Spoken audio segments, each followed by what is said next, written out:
All right, Burlington on the spot. We're back. It's been probably about, I want to say about 5 or 6 months we've had a hiatus where we've just been doing news.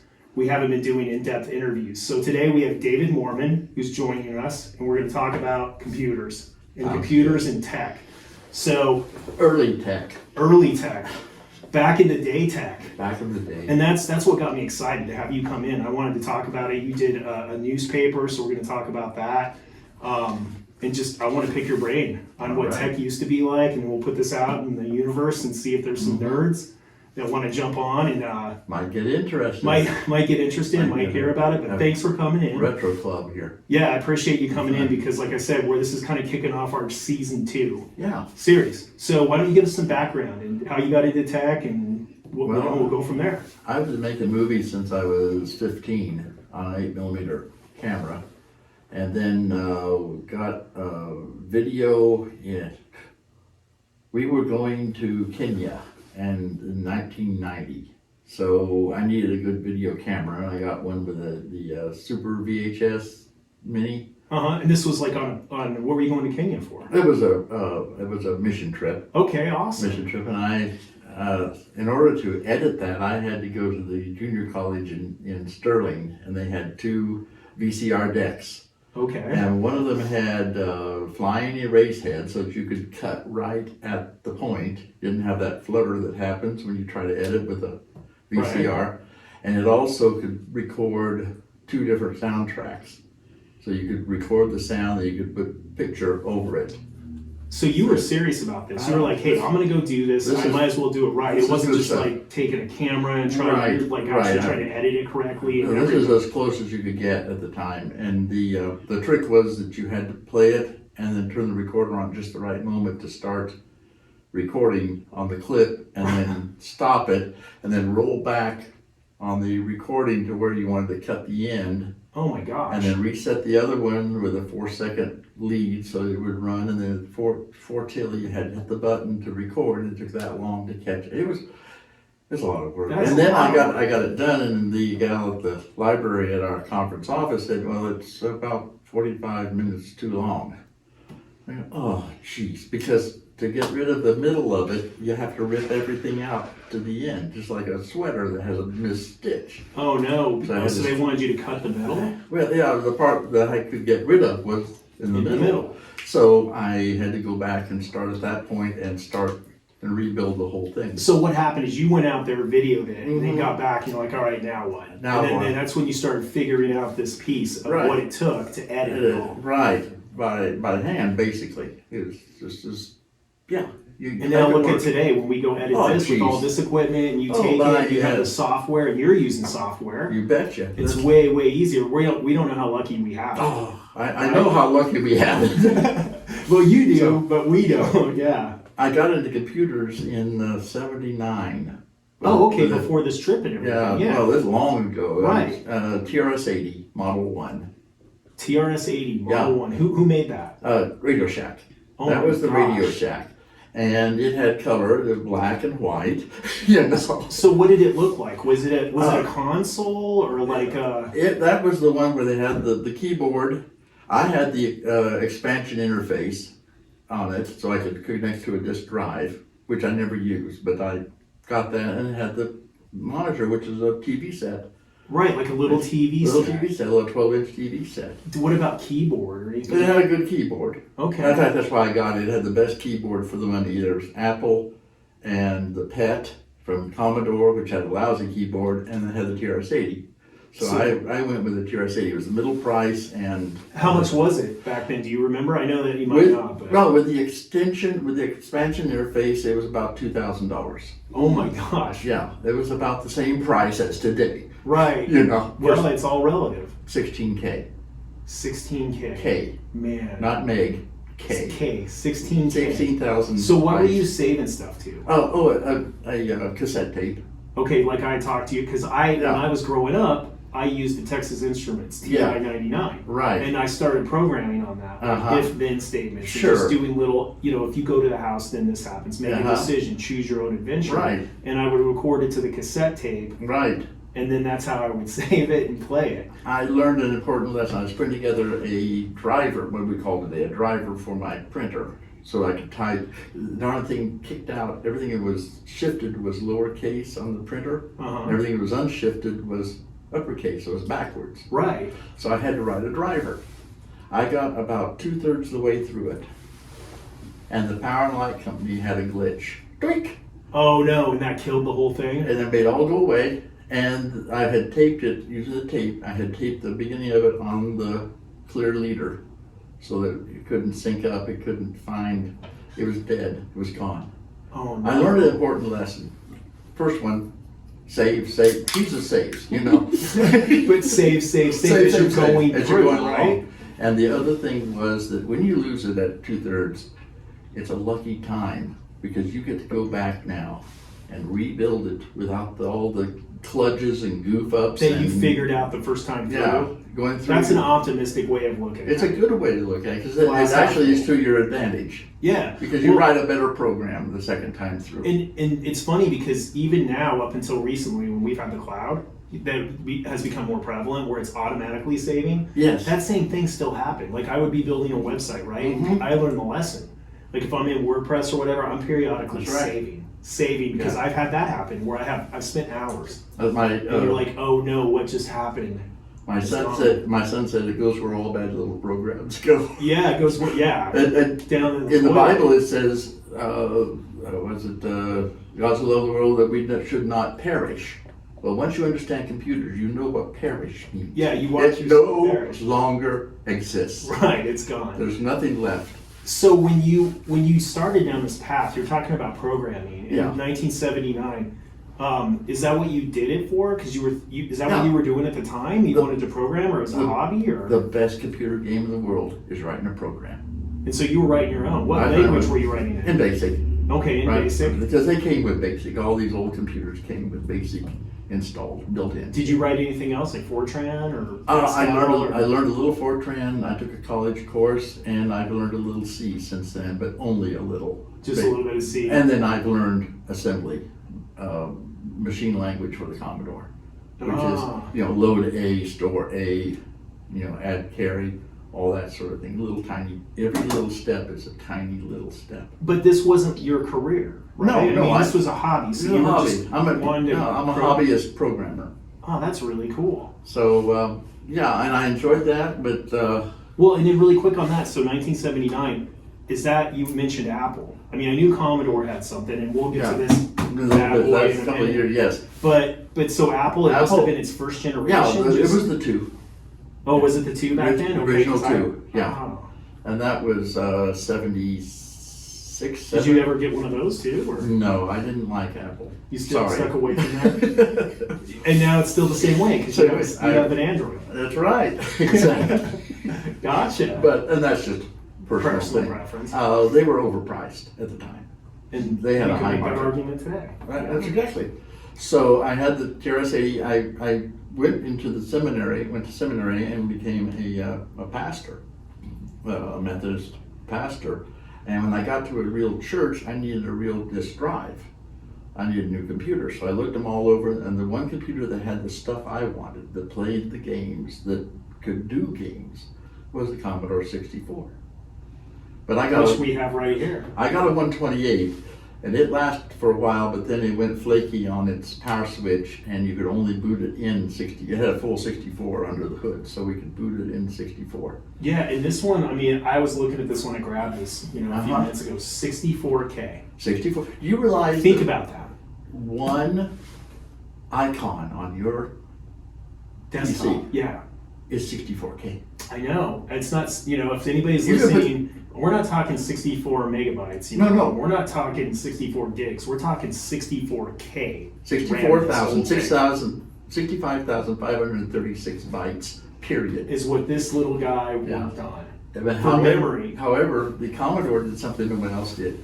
They put a bank switching into it. So you've got so part of that memory has to be the basic. It has to be how to put things on the screen, how to the keyboard, right? Is all that stuff you have to do, that system stuff. About 16K of that, roughly. They put 20K of more memory underneath that pre-written stuff. And by switching the bank, you have the full 64K to yourself as a programmer. So you were like, this is delightful. You still had to work hard to make sure it all Sure, fit. but I mean, think about that. It was 64K. I was going to kind of roll forward, I guess. Got the 128, got a hold of a magazine called Lodestar. It was fantastic. We lived out in Genoa, Okay. middle of nowhere, and this was in the days when you had to call a node, and in that case, long distance, to get hooked up to CompuServe or QLink or any of these Right. things. And I got a Lodestar, and it looked like what I thought those computer services must be like, because it had the programs, it had the text, it had graphics, it had all this stuff. And it was all in one place. You had one menu, and you could go to anything with that menu. And when you were done with the program, you hit X or Q, and it went back to the menu. It was one place. So if somebody's listening, they don't know what Lodestar is, can you, All right, Lodestar was a disc magazine, not paper, it was on disc. And it was developed, the original magazine of this sort was called Soft Disc. It was for the Apple. That was in 82. In 84, the Commodore was picking up steam. Mm-hmm. And they decided to make, they port things from the Apple one over there. They would just rewrite them a little bit, make them fit. Make them a little bit better and then resell it. Yeah, and they started this monthly thing, monthly software digest, or it was a periodical. And Lodestar's name, it comes with the Commodore. To type in a program to start a disk, especially a bot disk, you type in LOAD quote asterisk star, Okay. end quote comma 1. Yeah. Load star. Gotcha. And that's how you started the magazine too. It had the same. It's technique. bringing back memories that I haven't thought of in Yeah. so long of when I had to start programs and stuff. You had to go in there and type it up and get it to go. Yeah, because it was basic. That's all you had. Basic, yeah. You didn't have an operating system. No, and you didn't have drives. I mean, you didn't have like a hard drive in there. I You mean, had a 5 1/4 inch floppy. floppy. Back when they flopped.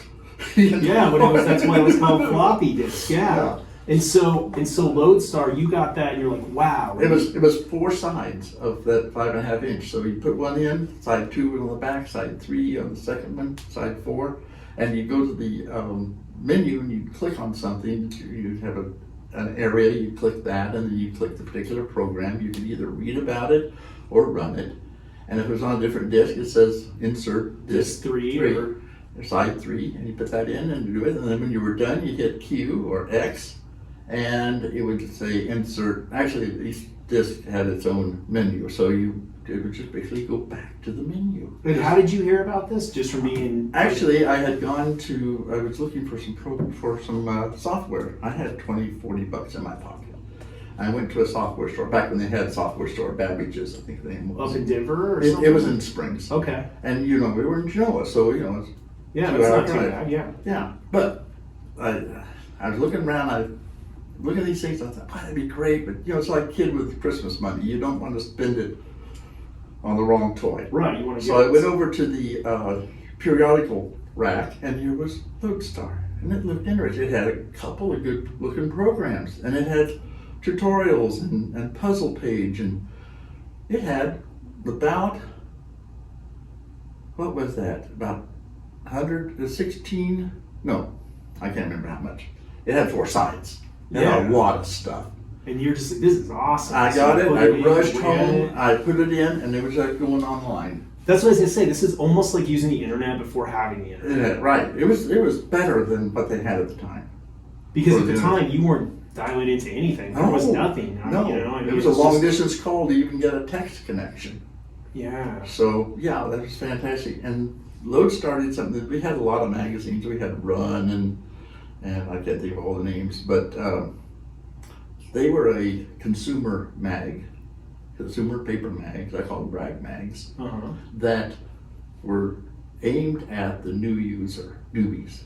So they showed you how to get the Lodestar, all the things you had to learn, or how to do an if-then statement, or relatively simple stuff. Yeah, basic programming, basically. And they also ran ads for the next generation of computers. Oh, so there was a point to it. The point Yeah. was to keep moving you forward. Gotcha. Lodestar never ran ads. And it appealed and it aimed at people who were relatively smart about this stuff. So I'd read an article about how to use a font, how to make a font, character font. And I wasn't able to do anything with it yet. But later when I needed one, I went back, found that article, and there was everything I needed. Wow. So they were pushing the envelope for the user. They're pushing you forward too. Yes. It's like education. They're pushing you forward instead of pushing your money. That's forward. actually pretty cool. Yeah. Yeah. And then so was it like every month a new one came out? Every month. Wait by the mailbox. Oh, so you signed up, had a subscription. I had a subscription for a while. Mail you the discs like every month? Yeah. Yeah. And what year was this? That would have been 89, about 89, Okay. 90. So things were picking up around there. You're Yeah. getting a little more. I was getting more into it, and I was getting a lot more information on how to write stuff. The other thing that happened is I got a book that was called the Complete Commodore Interspace Anthology. And it was like a notebook. It was the size of a notebook. And you open it up, and here are all the instructions for machine language. These are the 1, 2, 3 byte instructions that the computer actually understands. The computer does not understand BASIC. BASIC points you to routines using these very simple assembly, often called assembly language. Assembly language, okay. The number itself is machine language, and they have the machine language numbers in decimal, not just in hexadecimal, Okay. the 0 to F. Yeah. Well, I didn't know 0 to F. I didn't understand it, but those numbers, I could punch those in on my basic program and have it punch it into the memory and make little programs. Wow. So was it like binary? I mean, when I hear hexadecimal, I think of IPv6. With the new protocol that's using hexadecimal. Okay. But was this still using binary, 0, 0, 1s and everything? No, you use 1 through F. Oh, 1 through okay. 9, A through F. Okay. You still use that. Right, right. That's how you do binary type connections. Right. It's easier to think in those terms. I had to learn it the slow way because I, just kind of playing with it. Yeah, it wasn't your full-time job, and Yeah. you're a pastor who is I got have a real job, yeah. That's But funny. as a pastor, it was a great pastime because Yeah, I bet. unlike the parishioners, computers do exactly what you tell them to do. So when you put it in, it's only going to do what you tell it to do. And it won't do what you want it to do, because those are two different things. Right. You think you're having to do this, well, that's what you want it to do. That's part of the challenge, though. You've got to figure out how to tell it exactly what to do so it comes out exactly the way you want. And when it does, there is such a rush. Yeah, It because is you're so like, I did this. Yeah. That's like when I would execute, I mean, Yeah. you go and you hit it and you're like, wow, in a compiler, you're like, it worked. Yeah, My code worked. especially with a compiler where you have to go through all those fatal errors and Yeah, debug, and you're like, oh my gosh, it actually worked. Now, basic, is nicer because it trots along and then it blows up. Syntax error or whatever. Yeah. It's trying to, but with the compiler, you're stuck with having to get everything right syntactically before it would even execute. Oh yeah, and that's hard, and Yeah. it's frustrating because I used to do that when I had to write Java. Yeah. And Yeah. I mean, the compiler was just, you'd think you were almost there, and then, Ooh, I didn't like that. I know. what do I gotta fix? Yeah, it's frustrating. So okay, so then the next fascinating piece of this, not to fast forward too much, Yeah. but so somehow you end up taking that over. Yeah. Right? I Let mean- me take you through Okay. a couple steps to get there. Yeah. I don't mean to take forever. Oh, we have plenty of time. Okay. We're in no rush. Okay. Yeah, I just think it's fascinating that you end up without, No. spoiler alert. but Right. Yeah. So Yeah. okay, so walk us through. Okay, so I got into the machine language programming, and I had a major program I was trying to do to play music on my MIDI keyboards. I got a MIDI interface, Okay. and it came with what's called a sequencer. And that means you put A, number 1, however long. Sure. It's just a list of the notes and the durations. You can't write music with that. You can transcribe, but I wanted a music processor where it had staff on it. You could put the notes on the staff and it would play them. So I had to do that, and I had to use machine language because BASIC was just too slow to play more than one note at a time. So sitting there, wrote it out, about 1,000 bytes of material, it seemed like, and went to the store. This was about 92, yeah, about 92. Went to the Walmart, and they had a Compute magazine, Compute Gazette, and they had what's called an assembler. And it was all type-in program on the page there. And I spent a week typing. A week. 1 through F. I mean 0 through No, F. I know. Yeah, 4 of them at a time, and then a check note. I had a little check number How that came up. tedious and methodical you had to Terribly, do that. and it couldn't do more than a little bit at a time. Right. But finally, when I got it done, surprise, surprise, it worked. And Nice. now I could use that ADC 15 number 15 to add with the carry number 15. I could just write those in. Now it's a little more like a compiler where you run it through and then see if it works. Right. So I did this little music program, and then I went to my sister's during the summer for overnight, and she had a game on her PC called, I think it was Railroad Baron. I think I've heard of that. It was a railroad game. You start someplace around Boston, and you connect track, you create track, and you try to get all the way to the other coast. Okay. And I said, can I do that in 64K? Can I do that on 64? And I figured, I worked on it, found out I could. Really? The map is 20K in size. Every one of them is a screen character. Every square on that map is a screen character. I figured 15 miles on the side.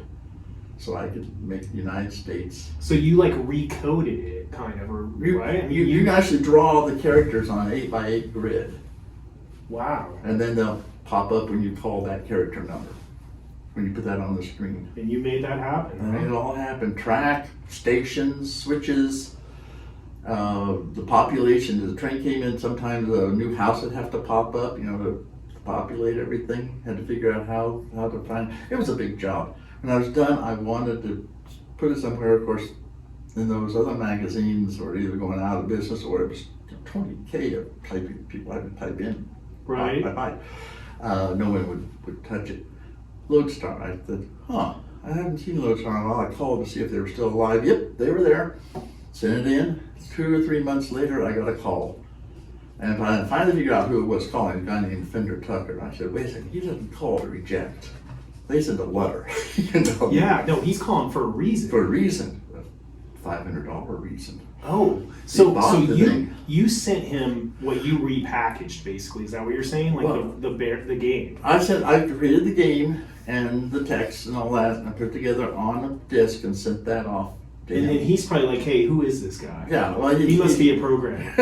Yeah, right? he had 100 at that time, maybe hundreds of programmers that sent things in, and I was in that top. But that was a top class program. I was Okay. lucky because I sent in what took a lot to put together. Yeah, I mean, there were people that probably made a business model around that. Well, not quite, but yeah. No, but close. I had a number of friends in that who went on to become professional programmers. Okay, and- that would and make business, sense, yeah. Game creators. Game creators.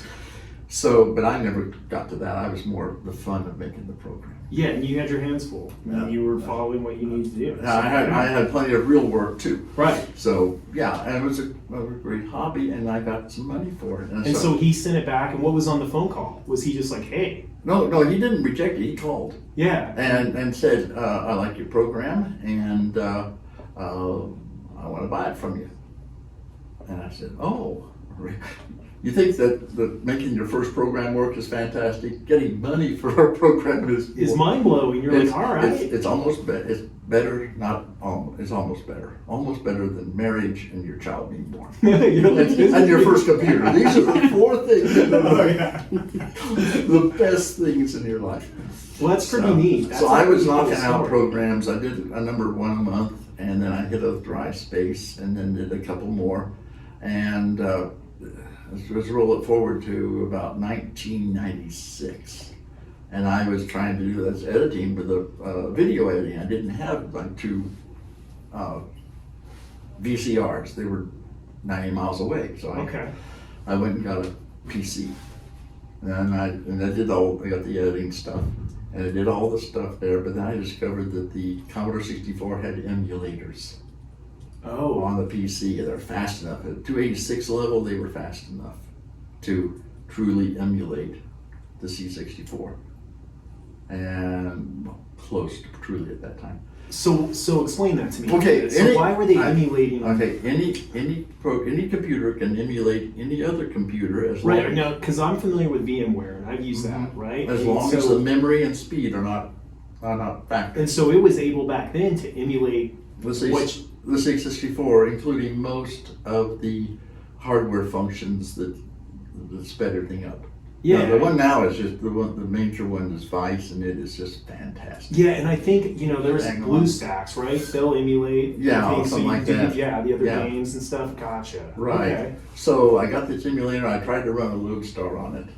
I copied it over onto the hard drive, and did a lot of fiddling to that, and it wouldn't run as Lodestar. So I said, well, I can write a program. So I wrote a menu program, and it got it all working. It was like a Lodestar issue for a PC. I called Fender Tucker. Oh, because that didn't exist at that time. No, they had. If you were a C64, you got Lodestar. If you weren't, What did you get? What? I mean, if you weren't, you just didn't. You Well, couldn't use it. They had their own thing. they had other things. Yeah. And This had off- Fender, had he ever thought about doing that? Or Not really, because the company that he had been working for that started this went on, and then they got the PC and they got the Mac, and then they went online, and then they totally phased out into something else. Yeah. The whole software periodical died Gotcha. with the internet. I mean, you don't need a periodical to send it to you because you can just go online and get it. Yeah. Now, anything. Okay? Gotcha. So, but I called him. I said we could make a Lodestar, a PC version of Lodestar. Just harvest a bunch of your old programs and put this new menu on top of it, and we can make a new menu. He said, "Good. That sounds great. Go for it." And so I did. So he just said, "You do it." You do It's it. like, okay, great Yeah, idea. cool. And he pitched it, and we did it for about a year. My dad had cancer, and I was taking family leave, so this was my fun to do. Get out of it. And Yeah, just, get down in the basement and hide from everything. And just get harvesting absorbed into harvesting the programs, putting it together. It had to be programs that worked on the PC. Was he paying you to do this, or No. no? No. So you were this Just was your doing- outlet. doing that This was fun. you getting away. That's right. Right. The pay had pretty well dwindled down. The money wasn't there anymore. Gotcha. But about a year later, he and his wife, who were in Lodestar and owned it outright then, they were getting ready to shut it down, just give up on it. About issue 199. 199, this is more than any other disc magazine ever. Yeah, man, because when they were doing one a month, One a month, so that's like 15 years. something like. Yeah, 15, Yeah. 16, yeah. So they were gonna, and I said, Vinder and my wife and I've done this Lodestar. I know how to do that. I know the techniques of that. Could I take it over? He said, sure. And what year was this? That was it was the 2000 and 2000 even. Okay, and so he's like, yeah, go for it. Because Yeah. he was done, and you're like, well, I'll do it. I'll do it. And in fact, he was so gracious. He had a chunk of subscriber money that come in but hadn't been spent yet. They hadn't sold the issues. Gave the whole chunk to me. He said, hey, here you go. We're done. Everyone else is gone. Is he still alive? Yeah, he's still Okay. alive. He doesn't do anything with Commodore. He has his own thing out there. Fender Tucker. Fender Tucker. Yeah, what a name, huh?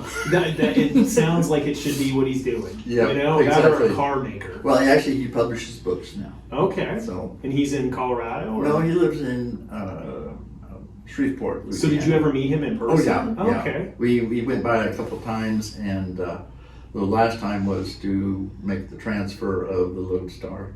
And now, so you took it over. I took it over, and we knocked them out about every month. We got a little slower than. And at that point, at that time, it must have been predominantly PC, right? Well, the PC, some people had PC, but we were talking about the old crowd, and there were maybe, when I started, there were maybe 1,800, something like that, subscribers, and we got it down to a few hundred. It just was dying. I was riding the board all the way into the beach. That's an awesome way to put it. Yeah, you just do, and you do yeah, the you're best just you can. riding it in and enjoying it, right? Right. Sunset, and you're taking it into the beach. Yeah. And I would, I had very few people who supplied software, and I didn't pay for it because we just had the money. Right. And so I would write a little bit of little dinky games and write a lot of articles and a lot of sight and sound. I'd put music and pictures together, that sort of thing. And just kept knocking. Oh, and then harvesting old programs from 200 issues of those. To go back and grab it and kind of classics. update it. Classics. Classics like what? Oh gosh, they had a whole issue where it was things like on the order of Tetris, because you couldn't use Tetris because it was copyrighted. Yeah, trademark or whatever. So you had one that was dropping beans, and you had the two colors. You had to line up the colors, or you dropped various things. The same sort of building deal. So 3 or 4 different programs of the same ilk. I put them together on an issue. And you had a big following. It's like loyal followers. Evidently loyal. Still, that's what I mean. Hanging Maybe in not there. big, but you're Most hanging of them users, a few of them programmers. Gotcha. And so And you just kept going kept with it going, because you kept wanted going. to. It was just Yeah, it was something that you fun. enjoyed doing. It was great. Gave an outlet for a lot of things. And then how long did that last till? It was 2007 when we finally had to wrap it up. And why did you wrap it up? It was just time? Yeah, well, we were in Holly and they had the tornado, and that ruined our database.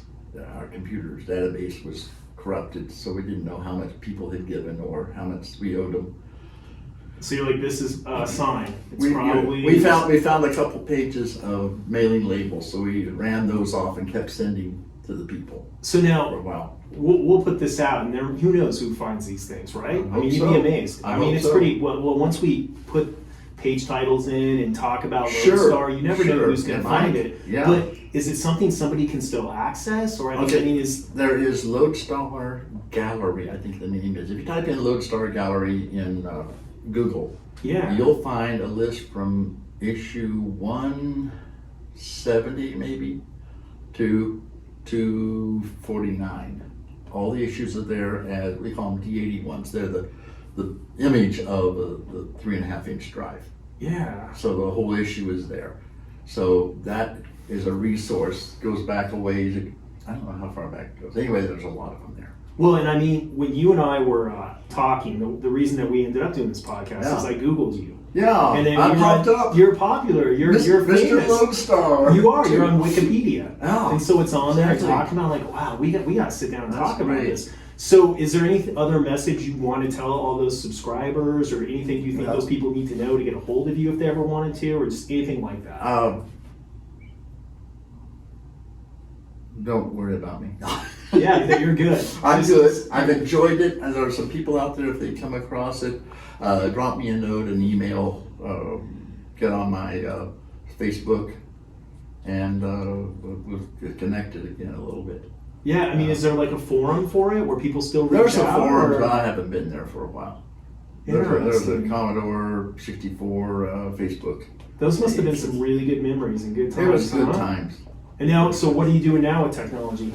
I write music. I use a little music processor called MuseScore. It's free, and I can write a full symphony with all the voices in MIDI. I mean, Really? yeah, sampled MIDI, so it sounds almost like real.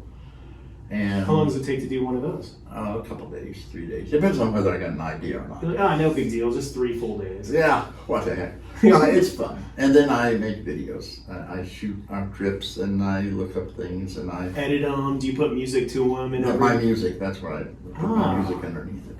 Very cool. So that's on my YouTube page.